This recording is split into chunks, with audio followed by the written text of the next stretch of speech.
بِإِذْنِهِ وَسِرَاجًا مُنِيرًا.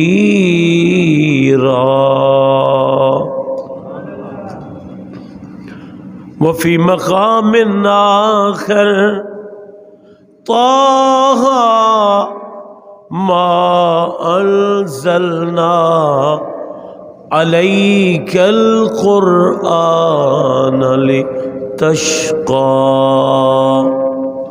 وفي مقام آخر إن الله وملائكته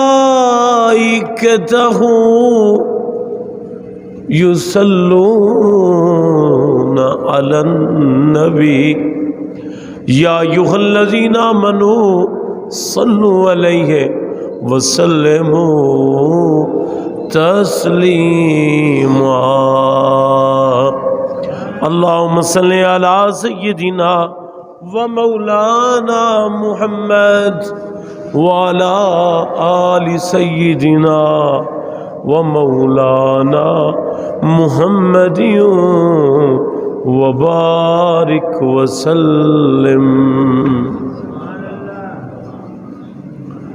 سرور کہوں کہ مالک و مولا کہوں تجھے باغ خلیل کا گلے زیبا کہوں تجھے اللہ رے تیرے جسم مقدس کی تابش حیران ہوں میرے شاہ میں کیا کیا کہوں تجھے. حیران ہوں میرے شاہ میں کیا کیا کہوں تجھے. تیرے تو وصف عیب تناہی سے ہے بری. حیران ہوں میرے شاہ میں کیا کیا کہوں تجھے. لیکن رضا نے ختم سخن اس پہ کر دیا. لیکن رضا نے ختم سخن اس پہ کر دیا. خالق کا بندہ خلق کا داتا خالق کا بندہ خلق کا آقا کہوں تجھے. ذوق و محبت کے ساتھ ہدیہ درود السلام صلاۃ وعلی آلک و صحبک یا سیدی صلاۃ والسلام علیک یا رحمت للعالمین وعلی آلک و صحبک یا سیدنا یا شفیع المذنبین. رونق محفل جملہ سامعین و حاضرین، ماہ مبارک ہے، ماہ ربیع الاول ہے. سعادتیں برکتیں اللہ کی بے پایاں عنایات ہم سب کے شامل ہیں. میرے سامعین، اللہ پاک اس ماہ کی برکات کو بطور احسن سمیٹنے کی سعادتیں عطا فرمائے. پچھلے جمعۃ المبارک پر میں نے آپ کی خدمت میں عرض کیا تھا کہ جتنے بھی انبیاء و رسل آئے نا جی، اللہ تعالیٰ نے ہر ایک پیغمبر، ہر ایک رسول کے لیے علاقے اور قوموں کو مقرر کر دیا.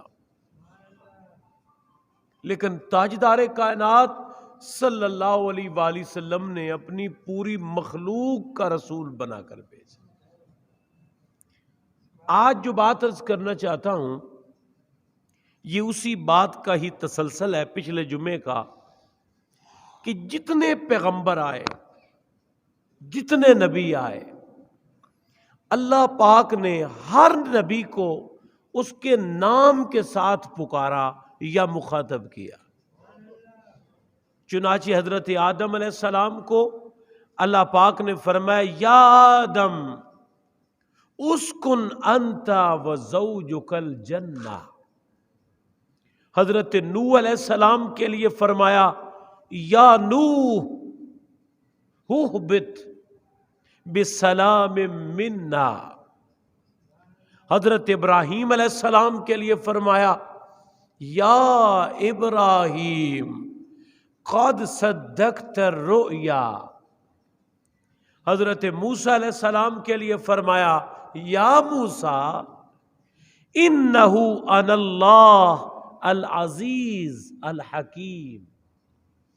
حضرت عیسیٰ علیہ السلام کے لیے فرمایا یا عیسیٰ انی متوفیک۔ حضرت داود علیہ السلام کے لیے فرمایا یا داود انا جعلناک خلیفہ۔ حضرت جناب زکریا علیہ السلام کے لیے فرمایا یا زکریا انا نبشرک بغلام۔ حضرت یحییٰ علیہ السلام کے لیے فرمایا یا یحییٰ خذ الکتاب بقوہ۔ 8 نبیوں کو اللہ پاک نے مخاطب کیا، اور 8 کے 8 نبیوں کو مالک لم یزل نے، پروردگار عظیم نے ان کے اسماء پاک سے ہی مخاطب کیا۔ کلیم اللہ علیہ السلام کو کلیم اللہ نہیں کہا، یا موسیٰ کہا۔ حضرت خلیل الرحمن جناب سیدنا ابراہیم علیہ السلام کو یا خلیل اللہ نہیں کہا، یا ابراہیم کہا۔ ہر نبی کو اللہ پاک نے مخاطب کیا ان کے نام کے ساتھ، ان کا نام لے کر۔ لیکن جب آپ کے میرے آقا کی باری آئی، تاجدار دو جہاں کی باری آئی، سید المرسلاں کی باری آئی، رب کائنات نے یہاں بھی انداز بدل دیا۔ رب کائنات نے پورے قرآن پاک میں جہاں جہاں بھی میرے نبی کو اللہ نے مخاطب کر کے کوئی بات کہنا چاہی نا جی، کوئی بات کہنا چاہی، رب کائنات جل جلالہ نے میرے پیارے نبی صلی اللہ علیہ وسلم کو بڑے پیارے پیارے القابات کے ساتھ، بڑے پیارے اور اچھے القابات کے ساتھ اپنے نبی کو مخاطب کیا۔ فرمایا یا ایھا النبی انا ارسلناک شاہدا، یا ایھا الرسول بلغ ما انزل الیک، یا ایھا المزمل قم اللیل الا قلیلا، یا ایھا المدثر قم فانذر، یاسین والقرآن الحکیم انک لمن المرسلین، طٰہ ما انزلنا علیک القرآن لتشقی۔ ہر نبی کے لیے اللہ پاک نے پکارا، انہیں اپنی جانب مخاطب کیا، اللہ تعالیٰ نے ان کو کوئی میسج دیا، اللہ پاک نے ان سے کلام کیا، تو مالک لم یزل نے انہیں نام لے کے بلایا۔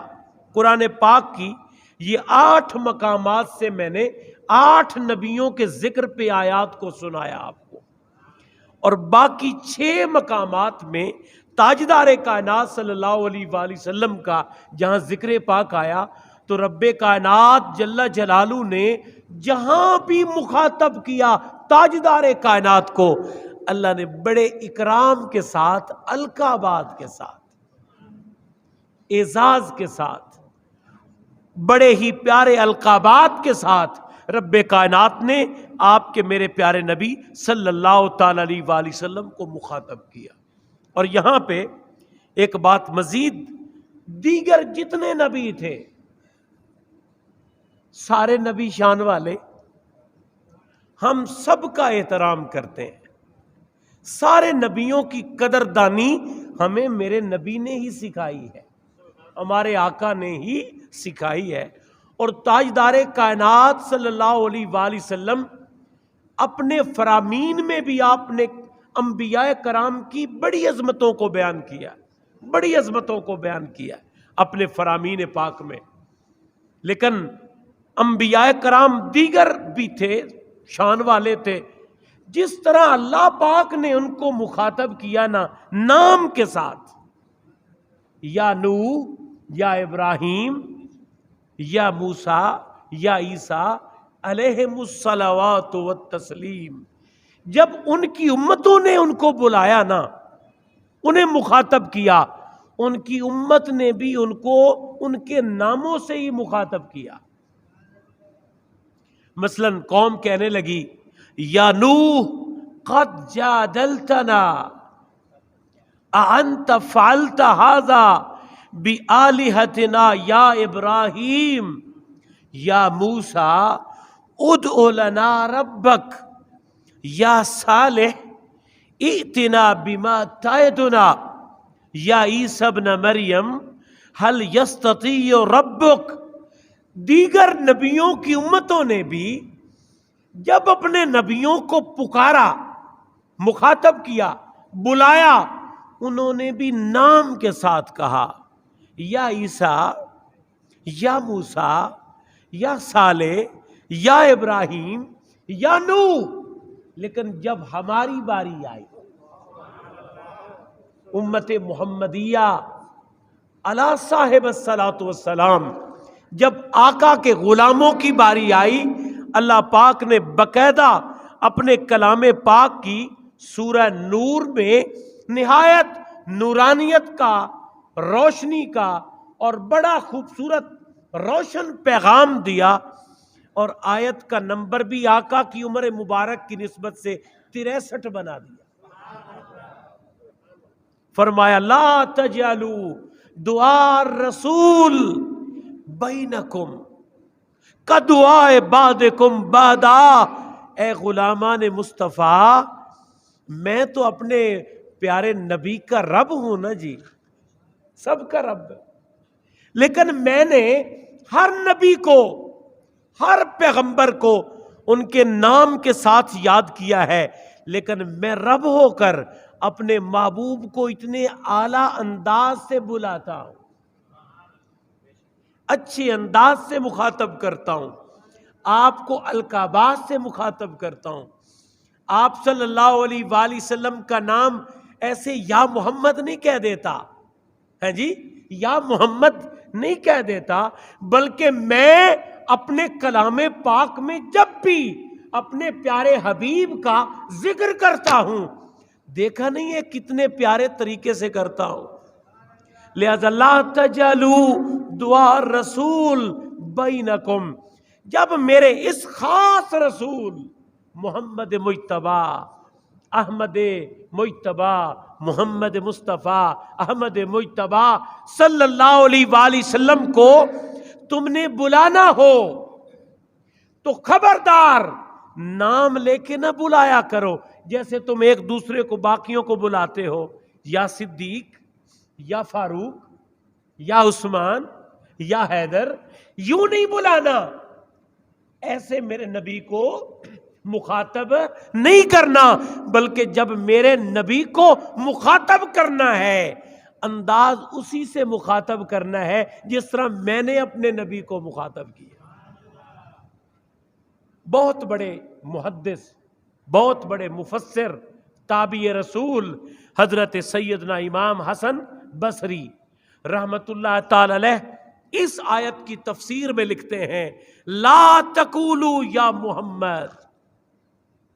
اللہ پاک فرما رہے ہیں کہ میرے نبی کو نام لے کے نہ بلاؤ، ولیکن قولوا، لیکن جب بلانا چاہو کہو یا رسول اللہ، یا نبی اللہ، یا حبیب اللہ، یا سید المرسلین، یا امام المرسلین یا انیس الغریبین، الغرض نبی پاک صلی اللہ تعالی علیہ وآلہ وسلم کو جب تم پکارنا چاہو تو گویا جیسے غوث سمدانی الشاہ سیدنا قبلہ عبد القادر جیلانی رحمت اللہ علیہ نے کہا نا، یا رسول اللہ انظر حالنا، یا حبیب اللہ اسما قالنا، اننی فی بار غم مغرق خذ جدی سہل لنا اشکالنا، یوں القاب کے ساتھ،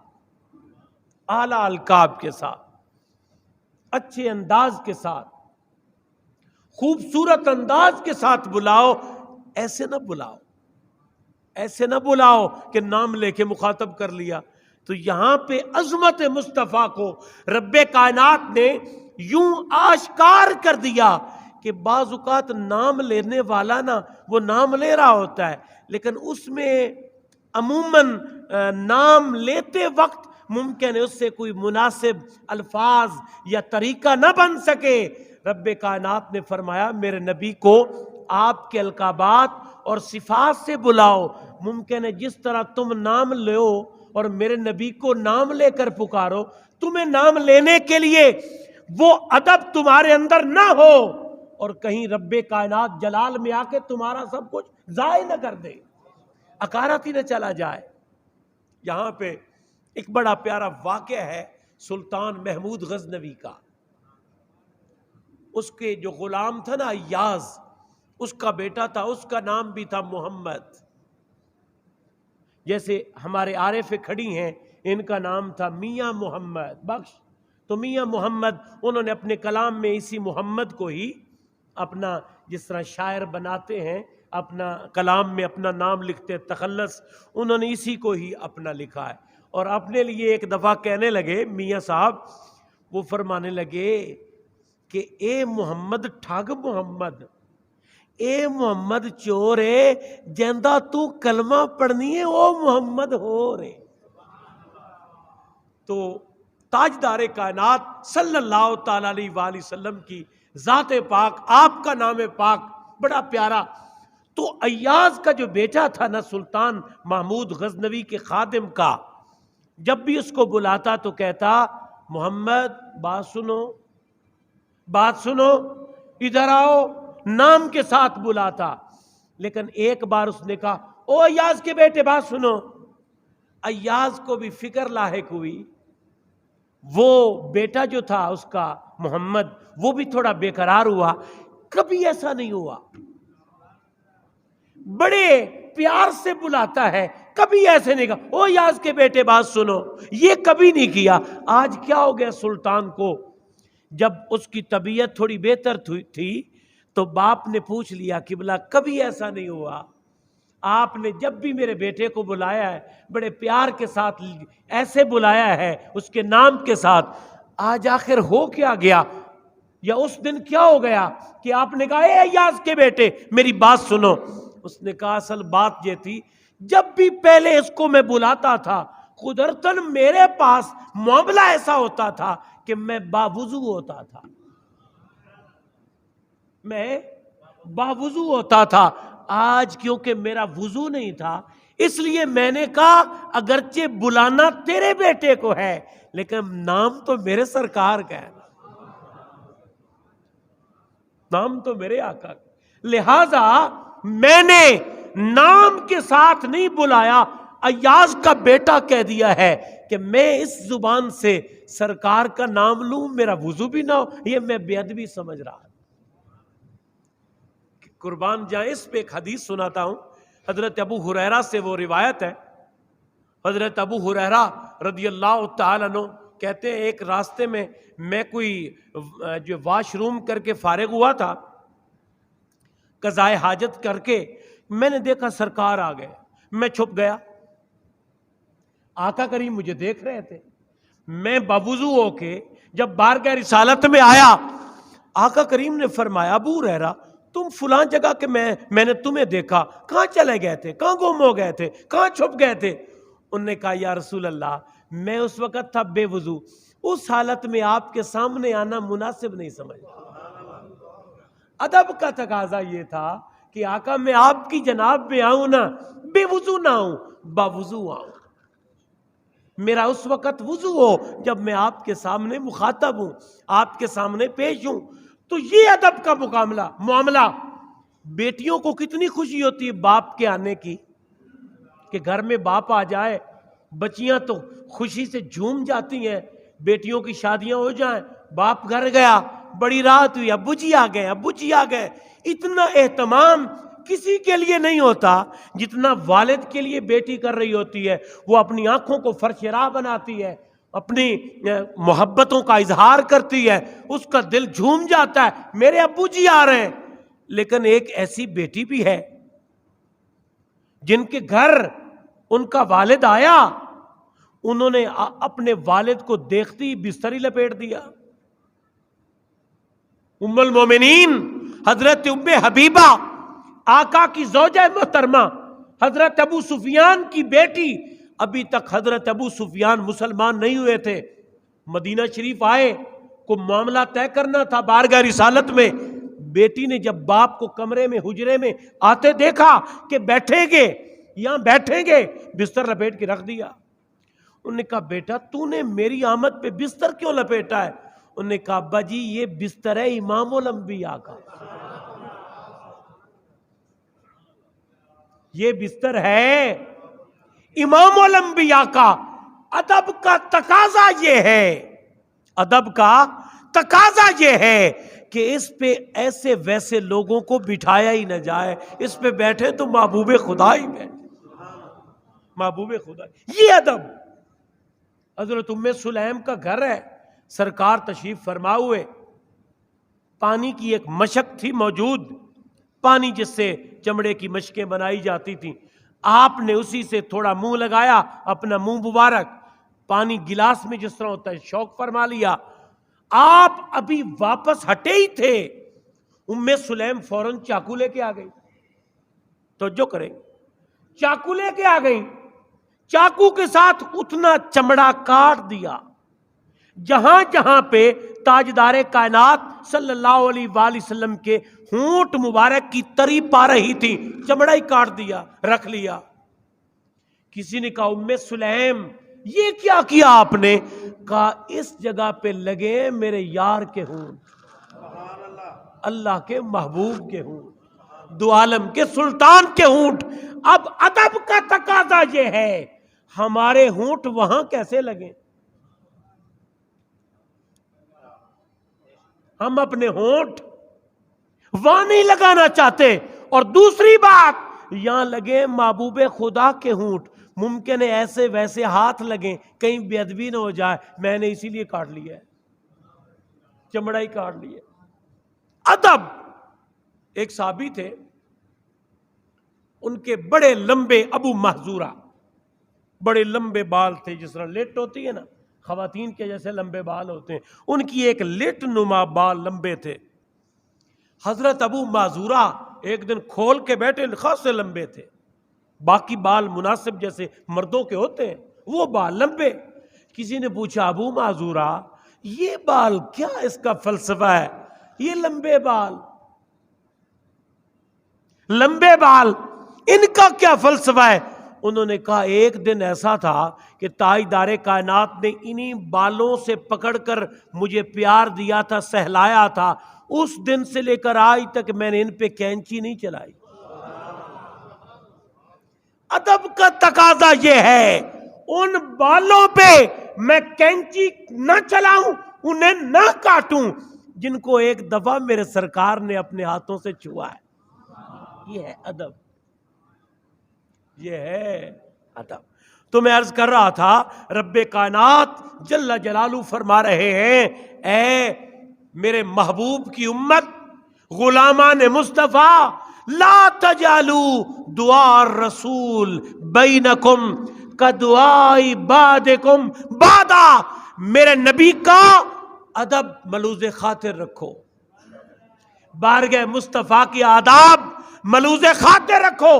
خبردار تم میں سے کوئی شخص اگر نام لے کے میرے نبی کو بلائے گا نا، یہ بھی بے ادبی میں شمار کیا جائے گا۔ جب پکارو نا میرے یار کو، میرے محبوب کو، القابات کے ساتھ، اچھے اچھے الفاظ کے ساتھ، اچھے اچھے القابات کے ساتھ، تاکہ پتہ چلے کہ واقعہ یہ کس ہستی کا نام آیا۔ جب آیا نا درود پاک، کہ درود پاک کیسے پڑھنا ہے، صحابہ کرام بارگاہ رسالت میں حاضر ہوئے، یہ حدیث ہر محدث نے لکھی۔ صحابہ حاضر ہوئے، عرض کرنے لگے یا رسول اللہ صلی اللہ علیہ وآلہ وسلم، ہم سلام تو جانتے ہیں کہ آپ پہ سلام کیسے کرنا ہے، لیکن آقا درود کا حکم آیا ہے، یہ تو بتا دیں درود کیسے پڑھنا ہے۔ ہم جب نماز میں ہوتے ہیں تو سلام کرنے کے لیے کہتے ہیں السلام علیکہ ایھا النبی، باہر ہوتے ہیں کہتے ہیں السلام علیکہ یا رسول اللہ۔ آقا درود کیسے بھیجیں، درود کیا ہوتا ہے؟ آقا کریم صلی اللہ علیہ وآلہ وسلم نے یہ درود ابراہیمی اس وقت بتایا تو گویا پتہ چلا کہ صحابہ کرام سلام کے حوالے سے دنیا کی یہ رہنمائی کرنا چاہتے ہیں، آقا یہ جو باہر کا سلام ہے یا اندر کا سلام ہے، ہم یہ فقط وظیفے کے طور پر نہیں پڑھتے کہ بات آ گئی درمیان میں پڑھ دی، بلکہ تاجدار کائنات یہ ہمارا عمل جب سلام کا وقت آتا ہے ہم ایسے پڑھتے ہیں جیسے واقعہ آپ کی بارگاہ میں سلام پیش کر رہے ہیں۔ اسی پہ حضرت امام غزالی ایک بڑا پیارا جملہ بیان کرتے ہیں، وہ فرماتے احذر قلبک وشخصہ الکریم وقل السلام علیکہ ایھا النبی۔ جب باری آئے نا سلام پیش کرنے کی، پوری نماز کی توجہ ایک طرف اور سلام کی توجہ ایک طرف۔ جب سلام پیش کرنے لگو اپنے آپ کو حاضر کرو، اپنی توجہ کو ایک اسی جانب مبذول کرو، بالکل ہمہ گوش ہو کر سمجھو میرے آقا بالکل میرے دل میں موجود ہے یا میری نظروں کے سامنے موجود ہے، اور میں کہہ رہا ہوں آقا جی آپ کو سلام، آپ کو۔ اسی پہ ایک بڑا پیارا نور ٹی وی والے ہمارے بزرگ تھے نا، قبلہ پیر الہ الدین صدیقی، انہوں نے بڑا پیارا جملہ کہا تھا۔ انہوں نے فرمایا تھا یہ جو آپ لوگ کہہ رہے ہوتے ہیں نا جی پڑھو صلاۃ والسلام علیک یا رسول اللہ، یا لوگ مائک چیک کرتے ہیں صلاۃ والسلام علیک یا رسول اللہ، فرمایا یہ بے ادبی ہے۔ یہ کیا ہے؟ بے ادبی ہے، کیونکہ اس درود پاک میں آپ کہہ رہے ہیں اے میرے آقا اس گناہگار کا آپ کو درود بھی سلام بھی، آپ کو، اور میری توجہ کوئی نہیں، میں تو سپیکر چیک کر رہا ہوں، مائک چیک کر رہا ہوں، یا خالی مجمع میں بس ایک ذوق پہ درود پاک فلاں فلاں پڑھے۔ تو فرمانے لگے کہ جب صلاۃ و سلام پڑھا جائے اس وقت خاص اس کیف میں بندہ بیٹھے کہ یہ صیغہ ہے اے میرے آقا آپ کو گناہگار کا سلام، آپ کو اس گناہگار کا سلام۔ تو یہ صلاۃ و سلام ایسے ویسے نہیں پڑھنا چاہیے، مائک چیک کرنے کے لیے یہ درود نہیں بنا، یہ تو ایک خاص محبت والا درود ہے، جب خاص ماحول بنے اس وقت پڑھے جانے والا درود، یہ ایسا درود ہے، یہ ایسے عام نہیں ہے۔ اسی لیے دیوبند مکتب فکر کے علماء نے بھی، دیگر مکاتب فکر کے علماء نے جو سرکار کی زیارت کا وظیفہ بتایا، انہوں نے اس درود پاک کو لیا کہ خاص ماحول میں بیٹھ کر یہ درود پاک پڑھا جائے۔ یہ درود پاک ایسے نہیں پڑھنا چاہیے کہ بس اس کو عام کر دیا جائے، یہ خاصوں کا درود ہے، اور خاصوں کا درود اور خاص ماحول میں پڑھنے والا ہے۔ رب کائنات پوری نماز کو مکمل کروا کر اتحیات میں یہ درود پاک لے آئے، اور امام غزالی جیسے ائمہ دیگر علماء فرماتے ہیں باقی نماز کی توجہ ایک طرف، یہاں پہ توجہ ایک طرف، ہمہ تن گوش ہو جاؤ۔ اپنی توجہات کو مبذول ادھر ادھر جو کیا ہوا ہے ان توجہات کو ہٹا لو. ادھر ادھر جو تمہاری توجہ بھٹکی ہوئی ہے، ادھر ادھر دیکھ رہے ہو، کوئی اور سوچ رہے ہو، اپنی ساری باتوں کو، توجہات کو ختم کر کے اس بات پہ لے آؤ کہ اب باری آئی ہے آقا پہ صلاۃ و سلام پیش کرنے کی، سرکار پہ ہدیہ سلام پیش کرنے کی. تو نہایت توجہ کے ساتھ ایسے سمجھو گویا میرے آقا میرے سامنے موجود ہیں اور میں کہہ رہا ہوں آقا جی مجھ گناہگار کا آپ کو سلام. اور ممکن ہے کبھی پردے ہٹ جائیں، ممکن ہے کبھی حجابات ہٹ جائیں، سلام کرنے والا ادھر سلام کرے ادھر مکین گنبد خضرا کرم فرما دے. آپ سے کوئی بعید ہے؟ آپ سے کوئی دور ہے؟ آپ ضرور کرم فرماتے ہیں. جو اپنے مردوں پہ اتنا کرم فرماتے ہیں کہ قبر میں جلوہ گری کر کے اس کو تسلی دیتے ہیں، اپنے زندوں پہ کتنا مہربان ہوں گے. ذوق پیدا کرے، اس محبت میں آ کے یہ درود پاک پڑھا کرے. یہ درود پاک ایک خاص کیف میں پڑھے جانے والا درود ہے، یہ کوئی عامی درود نہیں ہے. اسی لیے میں اکثر اپنے مسجد میں بھی ساتھیوں کو یہ عرض کرتا رہتا ہوں کہ جب آپ سپیکر چیک کر رہے ہوتے ہیں اس وقت کوئی اور کلمہ یہاں پہ لے آئیں. یہ والا درود مائک چیک کرنے والا درود نہیں ہے. ویسے درود پاک پڑھ لیں، درود ابراہیمی، چلو کوئی بات نہیں، یا کوئی اور وظیفہ لے آئیں، یا جیسے مائک ٹیسٹر لوگ جو ہوتے ہیں وہ کہتے ہیں مائک ٹیسٹ ہو رہا ہے، چیک ہو رہا ہے، دنیا کی کوئی ایسی بات کر رہے ہوتے، کیونکہ یہ بارگاہ مصطفیٰ جن سے ہمیں پیار ہے. ہمارے بزرگ تو کہہ گئے 1000 بار بشویم دہن سے مشک گلاب، ہنوز نام تو گفتن کمال بے ادبیز. 1000 بار منہ کو میں نے دھویا ہے عرق گلاب کے ساتھ، عرق گلاب کے ساتھ 1000 بار کلی کی، منہ کو معطر کیا، منہ کو پیارا بنایا، منہ کو صاف کیا. 1000 بار دھونے کے بعد اب جب لینے لگانا اپنے نبی کا نام زبان پہ، دل نے کہا ابھی پاک نہیں ہوا، آپ کے قابل نہیں ہوا کہ اب بھی نبی پاک کا مبارک نام میری زبان پہ آ جائے. یہ کیف پیدا کریں، یہ محبت پیدا کریں. ادب ہمارا طریقہ ہے، ادب یہ بہت بڑی دولت ہے. اے میرے پیارے سامعین، ادب اہل سنت و جماعت کے پاس تو اللہ کا بہت بڑا ایک تحفہ تھا کہ ہم ان لوگوں کا ادب کرتے تھے جن کو صحابہ کہتے ہیں، جن کو تابعین کہتے ہیں، جن کو اولیاء کہتے ہیں. پھر کتابوں کا ادب کرتے تھے جیسے دیگر آسمانی کتابیں. پھر قرآن پاک کا تو بے حد ادب کرتے تھے، حتیٰ کہ ہمارے بزرگ تو قرآن پاک کو پیٹ بھی نہیں کرتے تھے. ادب اسی میں ہے کہ میری پیٹھ اللہ کے کلام کی جانب نہ ہو. اسی ادب کو سنبھالیں، اس ادب کو سنبھالیں. اس ربیع الاول شریف میں نے ادب کے موضوع کو اتنا بیان کیا ہے کہ تقریباً کوئی 30 یا 40 مقامات پہ میں نے اس موضوع کو بیان کیا. ٹائم کتنا ہوا؟ تو اس لیے میں آپ کی خدمت میں یہی عرض کرنا چاہتا ہوں کہ ادب کو ملوز خاطر رکھیں. یہ ایک بہت بڑی دولت ہے کہ اگر اللہ تعالی ہمیں ادب کی توفیق عطا کر دے تو رب کائنات جل جلالہ کا میں آپ کو فرمان سنا رہا تھا. اللہ پاک نے فرمایا لا تجعلوا دعاء الرسول بینکم کا دعائے بعدکم بعدا. میرے نبی کو ایسے نہ بلایا کرو جیسے تم ایک دوسرے کو بلاتے ہو، بلکہ جب میرے نبی کے بلانے کا اور پکارنے کا وقت آئے اچھے انداز کے ساتھ، اعلیٰ القابات کے ساتھ.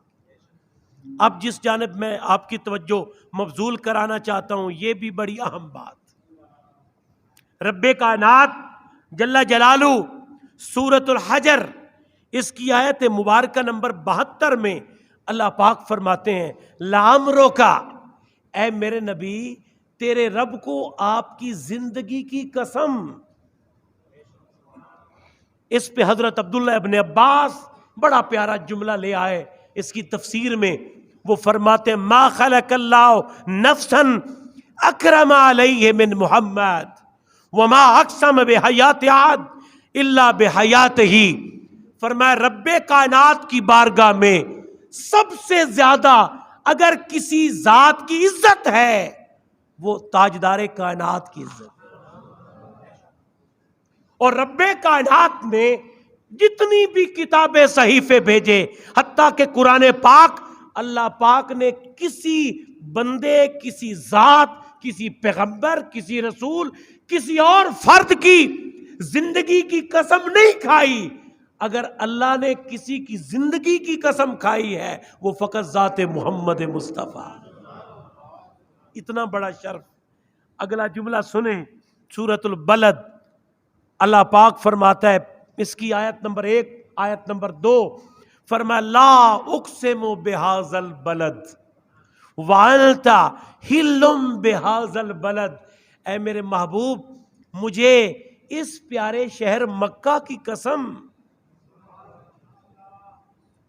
مکہ کی قسم، مکہ کی قسم جب اللہ تعالیٰ نے اٹھائی کہ اس شہر کی قسم، سائل کے ذہن میں کئی ایک متبرک جگہیں آ گئیں کہ واقعہ مکہ المکرمہ اس قابل ہے کہ اس جگہ کی قسم کھائی جائے کہ اللہ کا گھر ہے، مقام ابراہیم ہے، وہاں پہ صفا اور مروہ ہے، وہاں پہ حج کے مناسک ادا کرنے کے مقامات ہیں، حتیٰ کہ ایک ایسا پہاڑ ہے جس کو جبل رحمت کہتے ہیں، اور ایک ایسا پہاڑ ہے جس کو جبل نور کہتے ہیں. ایک ایسا پتھر ہے جو پہچانتا ہے، جانتا ہے گناہگار کے گناہوں کو بھی جذب کر لیتا ہے، حجر اسود. اتنے مبارک مقامات ذہن میں خیال آ سکتا تھا. ممکن ہے مکہ کی قسم انہی وجوہات کی بنا پہ، لیکن رب کائنات نے فرمایا نہیں. اللہ پاک نے فرمایا نہیں، وَأَنْتَ حِلٌّ بِهَذَا الْبَلَدِ. اے میرے حبیب مکہ شہر کی قسم اس لیے ہے کہ اس شہر میں میرے محبوب رہتے ہیں. میرا محبوب یہاں چلتے ہیں، میرے محبوب یہاں بیٹھتے ہیں، میرے محبوب کے یہاں مبارک قدم لگتے ہیں. اللہ کے حبیب کا یہاں وجود باجود ہوتا ہے. یہاں پہ جو مواہب اللدنیا کے امام نے بڑا پیارا جملہ دیا وہ سنا کر اپنی بات کو سمیٹنا چاہتا ہوں. وہ کہنے لگے کہ یہ جب آیات آئیں نا، حضرت فاروق اعظم بارگاہ مصطفیٰ میں آئے اور عرض کرنے لگے، رو پڑے، عرض کرنے لگے آقا بے ابی انت و امی، آقا میرے ماں باپ آپ پہ قربان. لقد بلغ من فضیلتک عند اللہ، آپ کی فضیلت اللہ کی بارگاہ میں اتنی تو ہے. توجہ کریں، آپ کی فضیلت اللہ کی بارگاہ میں اتنی تو ہے کہ رب کائنات جل جلالہ نے ان اقسم بحیاتک دون سائر الانبیاء، کسی اور نبی کی زندگی کی قسم نہیں اٹھائی، آپ کی حیات طیبہ کے ایک ایک پل کی قسم اٹھائی.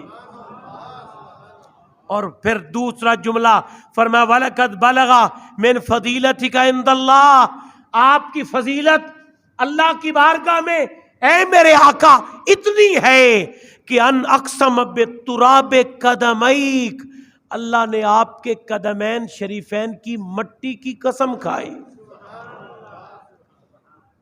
آپ کے مبارک قدموں سے مس کرنے والی مٹی کی قسم کھا کر رب کائنات نے دنیا کو بتا دیا کہ میں اللہ اکبر ہو کر کائنات میں پوری مخلوقات کا خالق و مالک ہو کر اللہ اکبر ہو کر اپنے نبی کے قدموں سے چھونے والی مٹی کا اتنا ادب کرتا ہوں کہ اس مٹی کی قسم کھاتا ہوں. یہ جملہ توجہ سے، اپنے پیارے نبی کے مبارک قدموں سے لگنے والی مٹی کا اللہ اکبر ہو کر اتنا ادب کرتا ہوں کہ میں اپنے نبی کے قدمین شریفین سے کو چومنے والی مٹی کا اتنا ادب کرتا ہوں.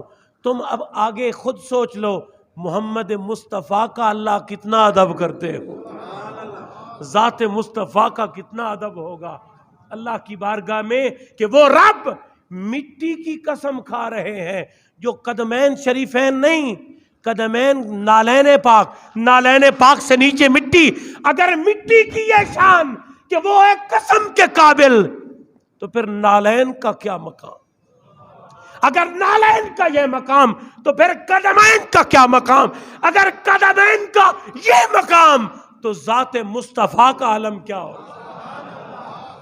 یہی وجہ ہے کہ جب تاجدار کائنات اللہ کی ملاقات کے لیے پہنچے، آپ اپنے جوتے مبارک نالین اقدس اتارنے لگے، اللہ پاک نے فرمایا نہیں میرے یار، نالین سمیت آ جائے۔ جناب کلیم اللہ طور پہاڑ پہ گئے تھے، جوتے اتار کر گئے تھے، یار وہ تو پہاڑ، یہ مولا کا عرش،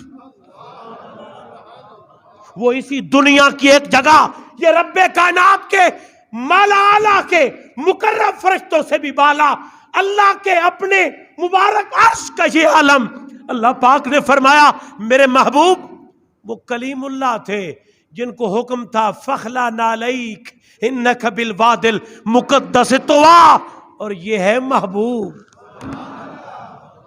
یہ ہے میرے حبیب، جوتے سمیت آ جائیں۔ عرش آپ کے انہی جوتوں کی اور نالین پاک سے لگنے والی شہر مکہ کو، مٹی کو چومنا چاہتا ہے جس مٹی کی قسمیں اللہ نے قرآن میں کھائی ہے۔ اللہ تعالیٰ برکت دے، سنتے دا فرمائے، وآخر دعوانا ان الحمدللہ۔